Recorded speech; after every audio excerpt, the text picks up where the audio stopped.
Good evening, folks. Ken Hovind here in the crew at Dinosaur Adventureland in Lenox, Alabama. We're Genesis Baptist Church. It is September the 22nd, 2025. Tonight we'll be in Proverbs chapter 25. Solomon wrote most of all these Proverbs.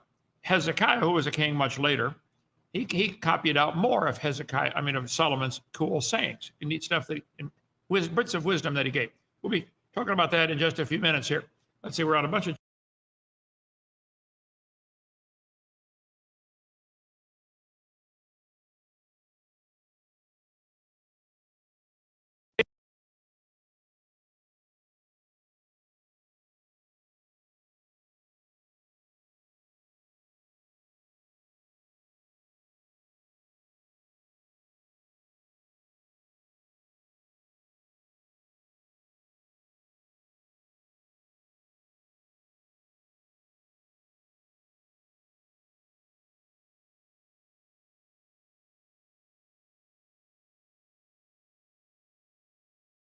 Let's see, we're on, you can be on, honor our vets on Veterans Day, come down.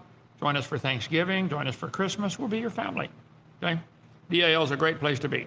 Free cabins, free utilities, free meals. It ain't free for us, but if you want to help with that, that'd be good. If not, we'll come anyway, we'll still feed you, okay? Come join us for the holidays if you don't have family. If you do, bring your family here. A lot to do here for all ages. We're closed on Monday, but we had 3 families come in today. Anyway, how'd you guys like the tour? Okay. Yeah, there's lots to do around here. Did any of your kids try the big swing off the top of the tower? You did? And you did? And you're 9? Yeah, awesome. Okay, lots to do here. Church group from Birmingham left yesterday. They had a blast, all kinds of stuff to do. They went swimming in the lake. We have 17 lakes and ponds to swim in. Let's see, here we go, right here. I want to get to, perfect place to bring family reunion, conferences, revivals, retreats, church camps, scout camps, family vacations. Okay, come down. Perfect place to learn some real science. See, the earth is about 6,000 years old. It is not billions of years old. Dinosaurs always lived with man. They did not live millions of years ago. That is baloney. The geologic column does not exist anywhere. How can the layers of dirt be different ages? Are they coming from outer space? You guys ever stop and think what you've been taught? You've been lied to. There is no geologic column. Grand Canyon's a washed out dam that formed in a few weeks, not millions of years. Evolution is the dumbest and most dangerous religion in the world. You can learn how to defend your faith against those brainwashed people who believe in evolution.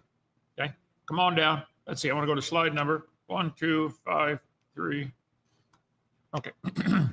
These also are the Proverbs of Solomon, which the men of Hezekiah, king of Judah, copied out.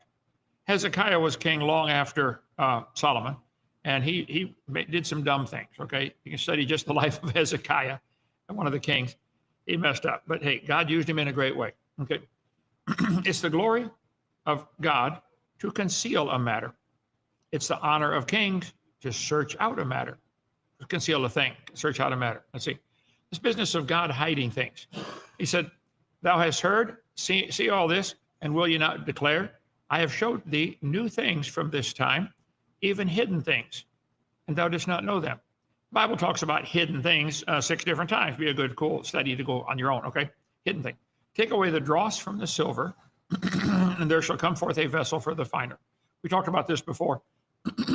When they melt silver down, the impurities float to the top because silver is heavier. That's called the dross, and they keep scraping it off. Keep scraping and scraping. I've heard what they would do. They would keep scraping until they could see their reflection. Then they knew the silver was pure. Now, God's trying to get rid of all the dross in our life until he sees his reflection in us. How many of you think he's probably got a little more scraping to do? Yeah. Okay. There shall come forth a vessel for the finer. Dross is mentioned in the Bible 7 times, or 8 times, the word dross, okay?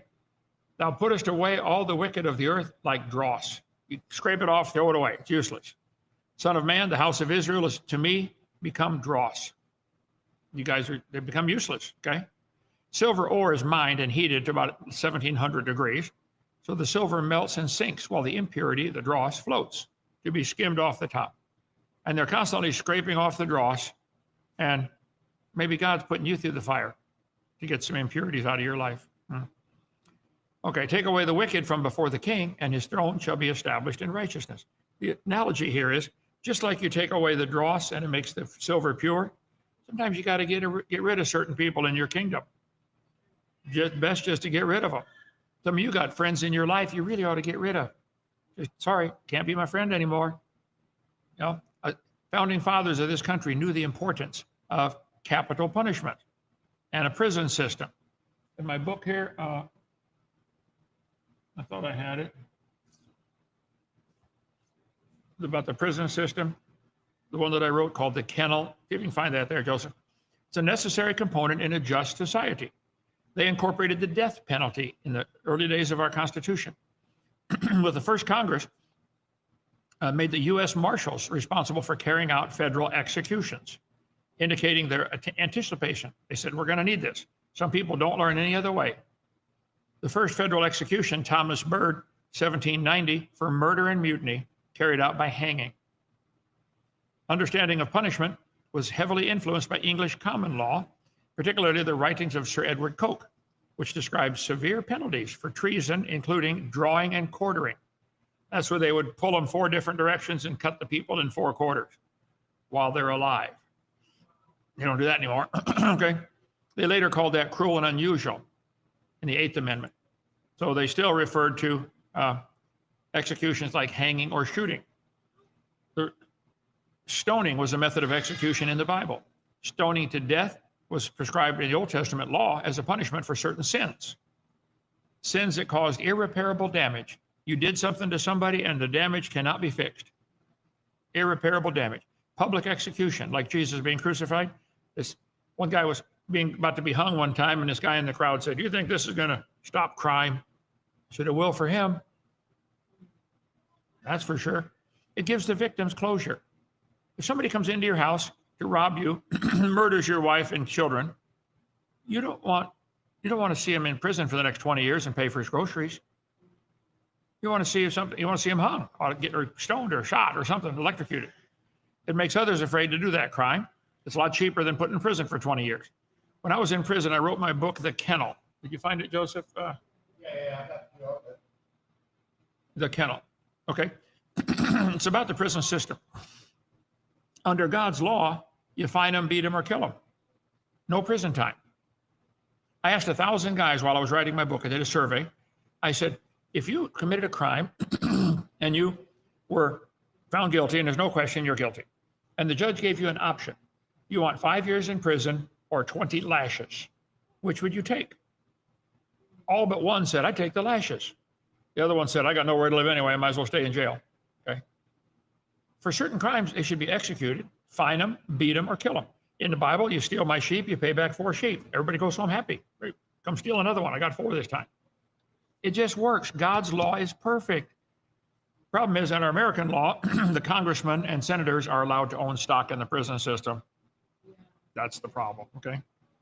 We're headed for end. Oh, and by the way, I forgot. We now have coffee cups with my chart on there, the end times chart. Coffee cup for $12 online with Dinosaur Adventureland logo. How many different ones do we have, Joseph? I got a whole bunch of them here. 2, 4, 6. It's like 12 different designs. 12 different designs. I survived the tour. Not everybody does. Are they in the bookstore now, I think, aren't they? I think some of them are. Some of them are, yeah. Put the link in the chat. Okay. In the Bible, the stoning was applied to people who commit murder, idolatry, approaching near the Mount Sinai, necromancy or the occult, blaspheming the name of the Lord, probably with punishment for various types of sexual sins, adultery, etc. Okay. Mosaic law said before anyone could be put to death, there had to be a trial, had to be at least 2 witnesses, and they had to testify. On the testimony of 2 or 3 witnesses, a person is to be put to death, but not one is to be put to death on the testimony of only 1 witness, Deuteronomy 17. The witnesses must be the first one to put the person to death. So if 2 people witnessed against somebody for a crime, they had to throw the first stone. You sure you want to testify? You sure you saw what you said you saw? Okay. In John chapter 8, the Pharisees tried to entrap Jesus by granting approval for stoning a woman caught in the act of adultery. They brought him in. They said, this woman was caught in the act. Okay, well, why is the man not here? I believe it takes two, doesn't it? Yeah. The law prescribed death penalty for both guilty parties. Maybe the man was one of their, club members, lodge members, or something like that. Jesus' response was interesting. The woman was clearly guilty, but Jesus understood the duplicity of his enemies. He knew what they were trying to do. Instead of giving them a direct answer, Jesus turned to the woman and said, "He that's without sin, cast the first stone." By this, he's asking for witnesses to step forward. The witnesses bound by an oath were the ones to cast the first stones. He also shows his compassionate heart toward the sinner. Look, if you've committed dumb things in your life, God can still forgive you. It's not over. Hang in there. But you got to say, "I'm sorry, Lord, I'm wrong. Forgive me." Here's the story. Early in the morning, he came again to the temple. And the people came to him, and he sat down and he taught them. He's busy teaching the Bible. And the scribes and Pharisees brought unto him a woman taken in adultery. When they set her in the midst, they said, "Master, this woman was taken in adultery in the very act." Okay, again, guys, where's the man? Okay. Now, Moses in the law said we should stone him. What do you say? But this they said, tempting him, that they might have to accuse him. They're not looking for truth out of Jesus. They just want to accuse him. He stooped down and with his finger wrote on the ground, like he didn't hear him. I've often wondered what he wrote. I bet they're all watching him write in the dust, and he's probably writing the addresses, or phone numbers. They didn't have phones back then, something, or names. And they're thinking, "Oh no, he knows. Oh no." And when they continued asking, he lifted up himself. I love that. He lifted up himself and said, "He that's without sin among you, cast the first stone." And again, he stooped down and wrote on the ground. When they that heard it, being convicted by their own conscience, beginning at the eldest. The longer you live, the more you realize you're a sinner. You're guilty too, okay? When he lifted up himself, Jesus was alone. He lifted up himself and said to the woman, "Hath no man accused thee?" She said, "No man, Lord." Jesus said, "Neither do I condemn thee. Go and sin no more." There's a song in our songbook with that title. "Neither do I condemn thee. Go and sin no more. Put not thy forth in the presence of the king." Don't try to make yourself look like hot stuff before the leaders, okay? "And stand not in the place of great men. For better it is that it be said unto thee, Come up hither, than that thou shouldst be put lower in the presence of the princes." When you go to a feast, don't sit at the head table. Go sit at the lowest you can find. And I did this all the time when I traveled and preached, going to someplace, a church meeting. They got a big dinner going on. I didn't go sit at the head table unless they called me up there. I'm the guest speaker, yes, but I'm nobody special. I'd sit down at the lowest place. "Hey, Hovind, get up here. Come on, we got a spot for you." Okay, then you go. "He that loveth transgression loveth strife. He that exalteth himself exalteth his gate." Some people just exalt themselves. They want to be sure everybody notices. "Hey, look how smart I am. Look how good I am. Look how much, how much money I gave." Offering plate comes by. They hold out the money and hold it up to count it. Let's say 500, 600, 900. Yeah, that'll do. Right? Make sure everybody sees. Yeah. Hypocrite, okay?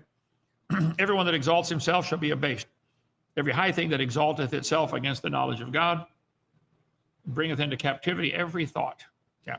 The Bible talks about exalting yourself. Anyway, this happened to Lucifer in the Bible, in the book of Isaiah. "How art thou fallen from heaven, O Lucifer?" This would be the devil, "son of the morning. How art thou cut down to the ground, which didst weaken the nations?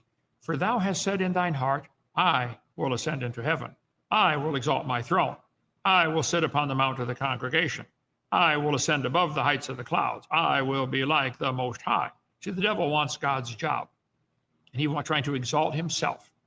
He said, "Yet thou shalt be brought down to the pit, to hell, to the sides of the pit." Ezekiel 28, okay? "Son of man, say to the prince of Tyrus." Now, this is interesting. If you read Ezekiel 28, there's two passages. One of them is to the prince of Tyrus. The other one is to the king of Tyrus, and they're different. One of them is Satan. There was a real prince of Tyrus, okay? "The heart was lifted up. Thou said, I'm a god. I sit in the seat of God." Yeah, you think you're hot stuff, don't you, prince? Okay? "With thy wisdom and thine understanding, thou hast gotten thee riches. Thou hast gotten thee gold and silver into thy treasures. By thy great wisdom and by thy traffic, you have increased your riches, and your heart was lifted up." People that have a lot of money tend to get a proud, cocky attitude, don't they? No, not always. They just kind of, Usually comes that way, okay? Then he said to the king of Tyrus, this is talking about Satan, thus saith the Lord, thou sealest up the psalm full of wisdom and perfect in beauty. Thou hast been in Eden, the garden of God. Well, that can't be the prince of Tyrus. He was not in the Garden of Eden. That was gone by the time the flood hit it, okay? Every precious stone was thy covering. See, and the pipes were prepared in thee in the day that thou wast created. Here we learn that Lucifer was created. Everything was created in 6 days. It says in Exodus 20, Lucifer was a created being, probably created on day 1 or 2 with all the angels. Thou art the anointed cherub. He said, thou wast perfect in thy ways from the day that thou wast created, till iniquity was found in thee. Let's skip down to verse 16. Let's see. Thou hast said, God said, I will cast thee forth as profane. I will destroy thee. The heart was lifted up because of thy beauty, because of thy wisdom. I will cast thee to the ground. I will lay thee before kings, that they may behold thee. Thou hast defiled the sanctuaries. Therefore will I bring forth a fire. It shall devour thee, and I will bring thee to ashes. Well, God's telling him what he's going to do, okay? Go not hastily to strive. Don't be in a hurry to start a fight. How many have seen those boxing matches where before they're standing nose to nose, trying to stare each other down? One guy's really cocky. Then later in the match, he ends up flat on the ground. Karma, I love that, okay? Debate thy cause with thy neighbor himself, and discover not a secret to another. Look, you got a disagreement with your neighbor? Go talk to your neighbor. Don't spread rumors all around the county like they do around here about me. It's crazy around here. Small town, crazy. Let's see. Lest he that heareth it put thee to shame, and thine infamy turn not away. A word fitly spoken is like apples of gold in pictures of silver. A strange verse. Apples of gold. A lot of people have taken this to make movies or make books about it. Like apples of gold in pictures of silver. Are your words appropriate? Are your words pleasant? Are they pure? Are they lovely? Are they encouraging? Are they soft? Notice it spells apples. Okay, pretty cool. I don't know who did that, but I like it's good. Apples of gold and pictures of silver. As an earring of gold and an ornament of fine gold, so is a wise reprover upon an obedient ear. If you're willing to listen and somebody comes up and reproves you, say you shouldn't do that, you should listen and learn. Some people, you can't correct them. They get angry instead. As soon as you tell them you're doing wrong, they get mad. All you can do is leave them alone. As the cold of snow in the time of harvest, so is a faithful messenger to them that send him. It's nice when you send somebody on to send a message or to do a job, and they do it correctly. It's like refreshing. Cold of snow in the time of harvest, okay? Whoso boasteth himself of a false gift is like clouds and wind without rain. By long forbearing, just be patient, is a prince persuaded. Look, you want to persuade the leader to, this prince would be the equivalent of our congressman or senator or president. Oh, I'm so sorry here. You want to get them to do something? Got to shut it off. Got to see my daughter's wedding on America's Funniest Home Video. If you haven't seen that, type in Kent Hovind's daughter's wedding. Okay, I'll shut it off. Sorry about that. There.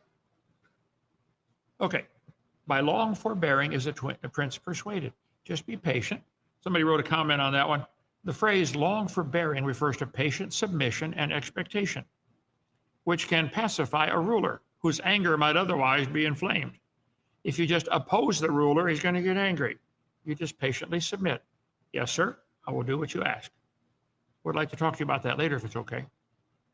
And so you can persuade a judge or prince to consider a case favorably or to adopt a desired course of action. The soft tongue symbolizes gentle, humble, respectful speech, which is described as having the power to overcome even the hardest resistance, like breaking a bone. Let's see. There are 2 examples in the Bible. King David appealed to King Saul, which moved Saul to repentance. And Abigail, his gentle words, prevented David from taking vengeance on her husband's Nabal. Abigail had a weird screwball husband named Nabal. David was going to go kill him. And she said, oh, honey, please don't. She ended up later marrying David after her husband did die of his own accord. You can read the story in 1 Samuel 25. Hast thou found honey? Eat so much as is sufficient for thee. When you like good things, like, Reese's ice cream. Don't do too much, okay? You find honey, you like it, okay, take what's sufficient, lest thou be filled therewith and vomited. Withdraw thy foot from thy neighbor's house, lest he be weary of thee and so hate thee. Look, so this is a lesson Solomon's teaching his son. Son, don't go hang out with your neighbor all the time. He might be sick of you coming over all the time. He might actually have things to do. You ever had anybody come over and just talk, and you can't get rid of them? You had that happen before? Like, don't you have anything to do or anywhere to go? I do. Withdraw thy foot from thy neighbor's house. A man that beareth false witness against his neighbor is a maul, a sword, and a sharp arrow. The Bible has a lot to say about don't bear false witness. It's one of the 10 commandments. Confidence in an unfaithful man in time of trouble is like a broken tooth and a foot out of joint. A broken tooth and a foot out of joint it's irritating. It just nagging pain. That's what it's like to have confidence in somebody that you know is not going to be true. You give them a message and they're not going to finish. They're not delivery. Give them a message to deliver, and they don't do it. It's nuisance. It's irritating. As he that taketh away a garment in cold weather, and as vinegar upon nitre, so is he that singeth songs to a heavy heart. The phrase vinegar upon nitre, metaphor used in Proverbs to illustrate an action that is both unwise and harmful.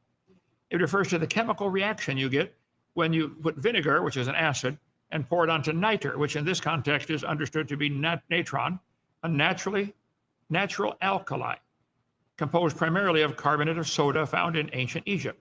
Don't put the two together. This reaction produces effervescence, irritation, and ultimately destroys the useful properties of the nitre. The comparison emphasizes that just as this mixture is counterproductive and damaging, so too is singing joyful songs to someone with a heavy heart.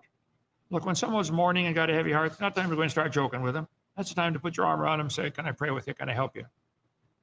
Learn to be appropriate, okay? We did that. If thine enemy be hungry, give him bread to eat. If he be thirsty, give him water. You treat your enemies nice, you might turn them into your friends. Someone said the best way to get rid of an enemy is to make him your friend. Thou shalt heap coals of fire upon his head. Now we think that's a bad thing. No, in those days they would have a pan, go to your neighbor, say, my fire went out, can I borrow some coals to start my fire again? And they would put coals, you're required to give him some coals. Well, they would heap the coals on there, give him plenty so he can get his own fire going again. That's, as I understand what that illustration means. The north wind driveth away rain, so doth an angry countenance a backbiting tongue. Sometimes you just got to look at people. I've had enough. Hard to tell the difference there. Let's see. An angry countenance. It's better to dwell in the corner of the housetop than with a brawling woman in a wide house. He's given his son advice. Said it 3 different times in Proverbs. It's better to dwell in the corner of the housetop than with a brawling woman and with a contentious and angry woman. Son, don't marry one that loves to argue or gets angry easily. If you do, build yourself a room up in the corner of your house to go retreat to, okay? As cold waters to a thirsty soul, so is good news from a far country. Some of you could give cold water to somebody tonight.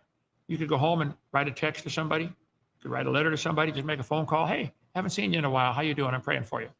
Just good news. Encourage somebody. A righteous man falling down before the wicked is like a troubled fountain and a corrupt spring. It's not good to eat much honey. So for men to search their own glory is not glory. Don't go around trying to figure out how important you are. Just let somebody else do that. He that hath no rule over his own spirit is like a city that is broken down without walls. In those days, you had to have a wall around your city to protect yourself. Today, it wouldn't do any good with airplanes, of course, But if you can't control your own spirit, you might as well don't have a wall around your city. Do you have control of your own attitude? Can you respond how you want?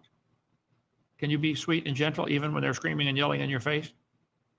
Tough call. Anyway, those are the Proverbs that Hezekiah wrote out, that King Solomon had said. Okay? Questions or comments here, brother?